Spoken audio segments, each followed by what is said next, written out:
Hello and welcome back to the channel. Regular viewers might remember that a month ago my betta got a really aggressive case of fin rot. So I have been treating it and I'm glad to say that it has improved. So in this clip you can see how ragged the fins are, and this is Anakin now.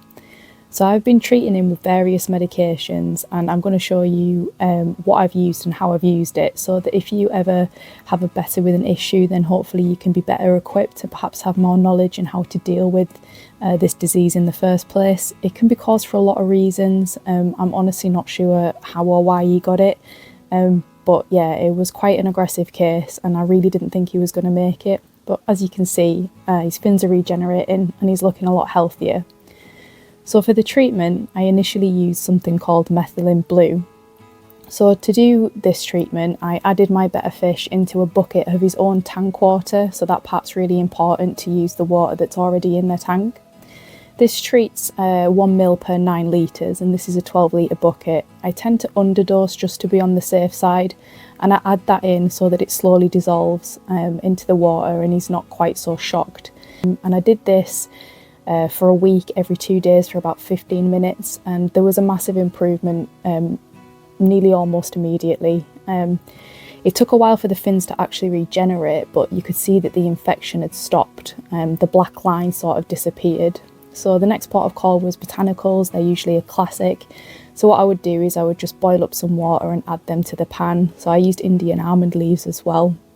And the sort of tea looking liquid that was left, I would pour that into the tank, because that in itself is a sort of natural antiseptic and a natural antifungal treatment. And then once it looked like it started to improve, I started to use Escher 2000. Now this is a really good medication. It primarily treats secondary and primary fungal infections, bacterial infections, skin and gill parasites as well, and it's really good for sort of wounds, and it really helps with the slime coat as well. So this treatment is a 3-day course, and how you do it is you obviously work out the litre of your tank as to how many drops you need to add.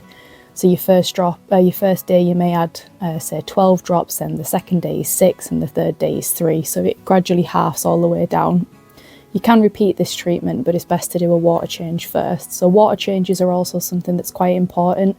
It can be something that is spread through a bacteria within the water, so just ensuring that you've got good water quality is always going to help as well. And it just stops sort of any medication build up and things like that. So this is him after about a month of treatment. He's still got a long way to go. His fins obviously aren't fully regenerated, but it is slow progress. But he seems to be heading in the right direction, and as I say, his fins do seem to be coming back. So yeah, he's a little bit bloated, but it is because I'm feeding him a high protein food. So these are sort of the tips that I would say. So it's perform regular water changes, add boiled botanical water to the tank, Methylene Blue baths, then using Escher just to help with the slime coat regeneration, feeding a decent quality food, and just making sure that your temperatures and your flow's accurate. So I hope this helps. Thank you so much for watching, and I'll see you on the next one.